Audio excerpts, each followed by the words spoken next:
Saya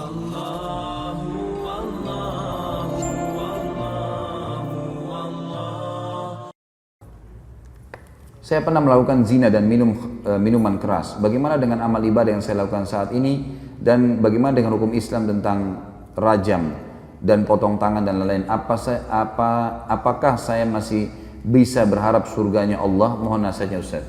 Pertama sekali, hukum dalam Islam kisos. Potong tangan, dipenggal lehernya, potong tangan kalau mencuri, dipenggal kalau membunuh, dirajam kalau berzina. Ini berlaku bagi orang yang kepergok. Berlaku bagi orang yang kepergok. Tidak berlaku bagi orang yang antum pernah berzina 5 tahun lalu, sekarang sudah taubat. Lalu antum datang kepada seorang ustadz atau kiai, saya sudah berzina, rajam saya. Bukan begitu.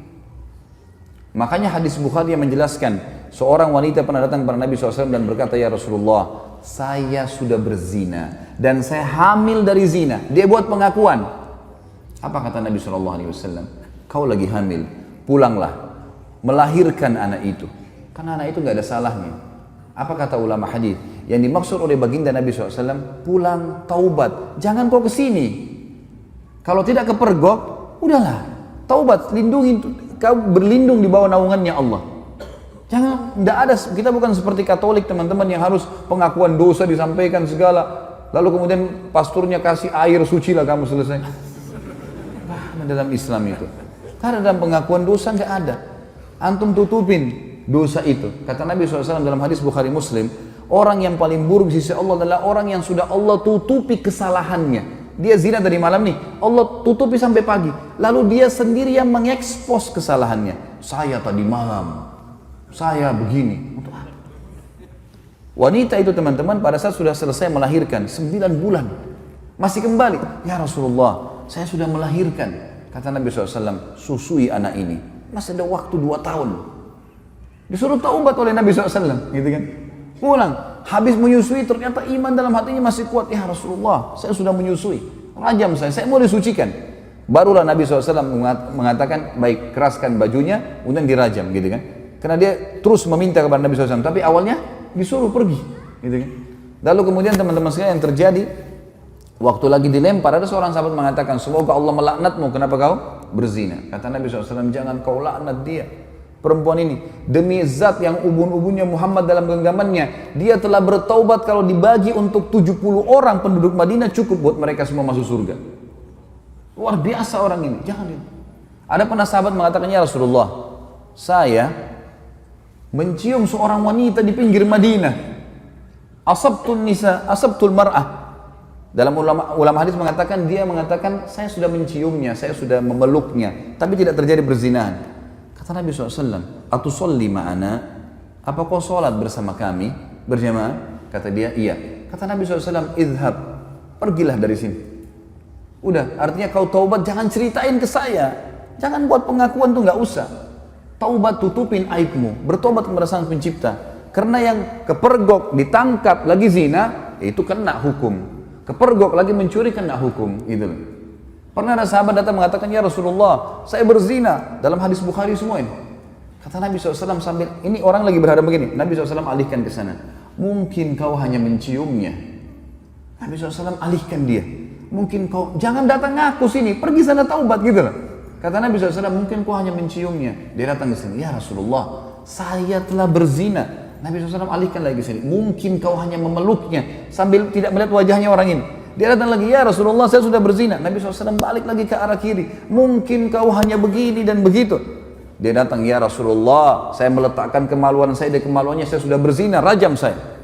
Dia mau sucikan dirinya, maka dia berikan kesaksian buat dirinya. Nabi sudah alihkan, tetap dia mau, ya sudah, ya dirajam. Pada saat lagi dilempar, teman-teman sekalian, ini riwayat Bukhari, lagi dilemparin, sahabat ini rupanya kesakitan, lagi dirajam, lari dia. Ada satu sahabat kejar, diamtam pakai batu,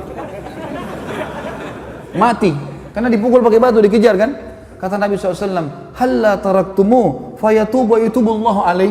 Tidakkah kalian biarkan aja dia pergi, semoga saja dia taubat dan Allah terima taubatnya. Karena ini shock terapi sebenarnya kan, supaya dia tidak ulangi. Dalam Islam tidak ada teman-teman begitu orang buat mengaku penggal lehernya, ngaku potong tangannya, bukan itu. Ini memang Allah mengatakan, a'udzu minasyaitonir walakum fil qisasi hayatun ya ulil albab. dalam qisas itu ada kemakmuran hidup bergalian bagi orang-orang yang berakal, dan ini bagi orang yang seperti saya jelaskan tadi teman-teman yang kepergok. Kalau orang sudah taubat, antum melakukan dosa sudah taubat, sudah antara antum dengan Allah, jangan ceritakan. Dan ulama masuk dalam bab masalah menikah, tidak dibenarkan seorang laki-laki bertanya pada istrinya atau istri bertanya pada suaminya, sebelum nikah kau pernah berzina nggak? Ini nggak boleh ditanyain dan tidak boleh dijawab. Yang ditanya nggak boleh jawab. Untuk apa? Baik kalau dia bilang iya saya pernah zina, gimana? Untuk apa nanya? Sekarang depan mata saya ini istri saya, ini suami saya, selesai. Yang saya tahu zahirnya adalah orangnya baik, itu hukum kita. Jangan korek-korek yang kita tidak tahu, nggak usah. Nggak perlu. Nggak usah periksa-periksa HP, ngambil tugasnya malaikat. Lah iya, Allah titip malaikat kiri kanan nggak? Yakin nggak dengan itu? Apa fungsinya? Kiraman katibin kata Allah. Tugasnya nulis, ngontrol suami kita di mana, istri kita di mana, dia yang nulis. Dan tidak ada tidak ada yang luput dari penglihatan Allah SWT. Tidak ada dosa yang luput. Jangan repot-repot kita yang sibuk hubungi siapa, bicara sama siapa, habis umur untuk itu. Saya bilang sama istri saya nggak akan periksa HP-mu. Urusan kamu dengan Allah. Saya cuma ingatkan, tapi sesuatu yang salah depan mata saya luruskan. Dan saya tentram hidup dengan cara seperti itu. Gitu kan? Gak usah repot-repot, ada urusan sama Allah, kita selalu ingatkan kepada Allah SWT. Ini gak usah repot-repot, ini sekretaris dua ini luar biasa, gak tidur, gak capek. Ma yalfidhu min qaulin, kata Allah, tidak ada satu kalimat yang terlewat illa ladaihi raqibun atid, kecuali dirakib, dikontrol, diawasi, dicatat semua. Jadi nggak ada sesuatu yang membuat harusnya kita melampaui batas, teman-teman sekalian. Jadi seperti itulah hukum syar'i, ya. Dan yang menjatuhkan vonis hukuman qisas hanya pemerintah setempat. Saya tutup teman-teman sekalian dengan perkataan saya. Banyak orang-orang sekarang yang sering memvonis banyaknya, oh kalau hukum qisas tidak ada, pemerintah tidak terapkan, berarti masalah togut. Togut ini berarti yang disembah selain Allah. Teman-teman sekalian, wahai anak-anak muda muslim, tenangkan pikiran, masukkan iman dalam hati, jangan terbawa dengan arus fitnah yang terjadi. Main vonis pemerintah Indonesia ini kafir, pemerintah ini kafir, ya akhi, siapa kamu?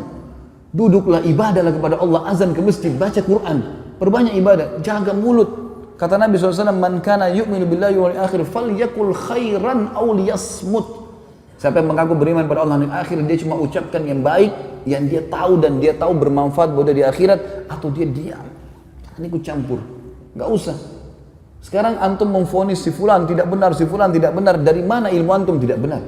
Indonesia ini bukan negara Islam. Tapi teman-teman sekalian, berapa presiden kita? 5 atau 6 sebelumnya yang sampai sekarang muslim atau bukan?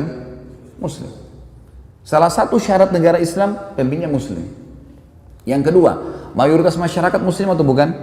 Nah, tinggal yang ketiga syaratnya, terterapkannya hukum Islam, kan gitu.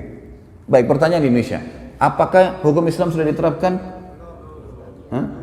Sudah akhi, sebagian belum. Sekarang begini nanti, ini hukum Islam belum? Bukan duduk di majelis ilmu begini. Takmir masjid, hukum Islam bukan? Azan dikumandangkan, 5 waktu sholat dikumandangkan. Kalau kita Ramadan diiklanin nggak? Baik, kalau kita pergi haji, jemaah haji pergi nggak? Pemerintah buat nggak program haji? Puasa Ramadan, zakat, ada badan zakat nasional. Kita bebas, antum sekarang buat yayasan, kumpulin zakat, sedekahkan, buka rumah anak yatim, buka pesantren. Kita punya pengajian agama, antum nikah dengan cara Islam bukan? Baik, antum cerai Islam. Ada majelis ulama enggak di Indonesia? Teman-teman sekalian, yang belum diterapkan di Indonesia apa? Pencuri potong tangan, ya? Orang berzina dirajam. Ini bagian daripada syariat, bagian, bukan totalitas syariat di situ.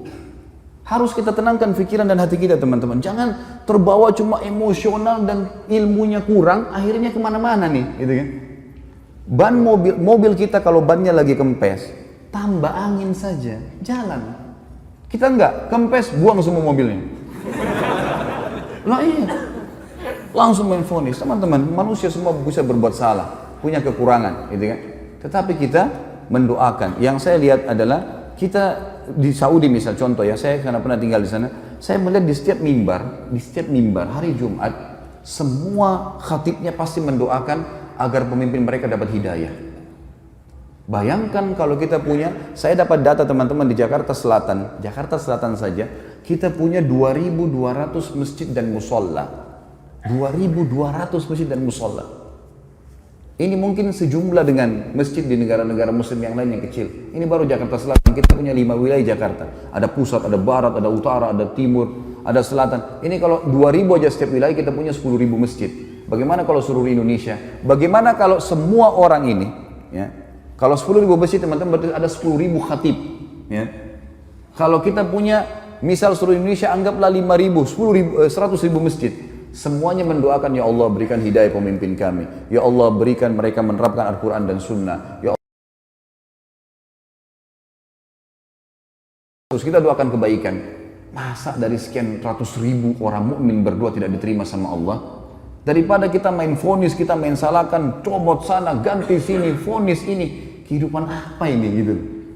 Coba kembali kepada ilmu yang benar teman-teman. Sekali lagi saya mengajak anak muda muslim untuk tenangkan pikiran, jangan terbawa arus, tenangkan hati teman-teman, nuntut ilmu, perbanyak ibadah buat antum sendiri. Mati kalau datang kita nggak bisa lepas, nggak harus antum tua dulu baru meninggal dunia. Maka sibukkan pada hal yang bermanfaat. Allahu alam. Ini tentu saja saya tutup teman-teman sekalian dengan kalimat saya bukan menggurui, saya tidak pernah menyebutkan nama orang, alhamdulillah di majelis saya tidak mau memvonis siapapun salah, tapi kita kembali kepada wahyu Allah subhanahu wa ta'ala sesuai dengan pemahaman para sahabat. Ini adalah hal yang paling tepat. Coba antum kembalikan kepada ini, maka hati kita akan tenang. Oh ternyata Ibnu Abbas, oh ternyata si fulan, oh ternyata si fulan. Ini yang insya Allah akan sudah cukup buat kita. Allahu a'lam. Mohon dimaafkan kalau ada salah tentunya. Dan juga kalau ada benar pasti dari Allah. Kita berdoa kepada Allah Sang Pencipta agar seluruh amal yang pernah kita kerjakan diterima olehnya dengan kemahamurahannya, dan semoga saja semua dosa yang pernah kita kerjakan dimaafkan dan diganti pahala. Juga sisa umur kita semoga diberkahi di harta, di keluarga, di umur, dan juga pekerjaan, serta puncaknya kita diberikan oleh Allah Sang Pencipta masuk surga tanpa hisab. Dan tentu kita berharap ya Allah surga Firdausmu yang maha luas dan juga yang maha sempurna. Ya Allah, kami mohon kepadamu agar Engkau menolong saudara-saudara kami di Palestina, di Syria, di Yaman, di Irak, di Myanmar, dimanapun mereka berada yang sedang tertindas. Ikhlaskan niat mereka, terima para syuhada mereka, muliakan Islam di tangan mereka dan tangan kami semua, serta partisipasikan kami bersama mereka di pahala baik dengan doa, dengan harta, juga dengan jiwa kami. Dan semoga dengan kemahamurahan-Mu ya Allah, yang kami yakin Engkau sedang melihat kami sekarang, dan juga malaikat-Mu sedang menghadiri majlis ilmu ini, agar Engkau menyatukan kami semua di surga Firdaus-Mu tanpa hisab, di mana Engkau satukan kami di majlis ilmu yang mulia ini. Tentu selanjutnya teman-teman sekalian kita berharap agar Allah Subhanahu wa taala sekali lagi mengikhlaskan niat kita, menjadikan majelis ilmu ini sebagai ilmu yang bermanfaat. Dan saya memohon ampun bila ada sesuatu yang salah kepada Allah Sang Pencipta, dan juga untuk saudara kita semua hadir di sini, dan kedua orang tua kita dan seluruh muslimin dan muslimat, agar semuanya dimaafkan kesalahan-kesalahannya. Subhanakallahumma wa bihamdika asyhadu an la ilaha illallah astaghfirullah wa atubu ilaik. Wassalamualaikum warahmatullahi wabarakatuh.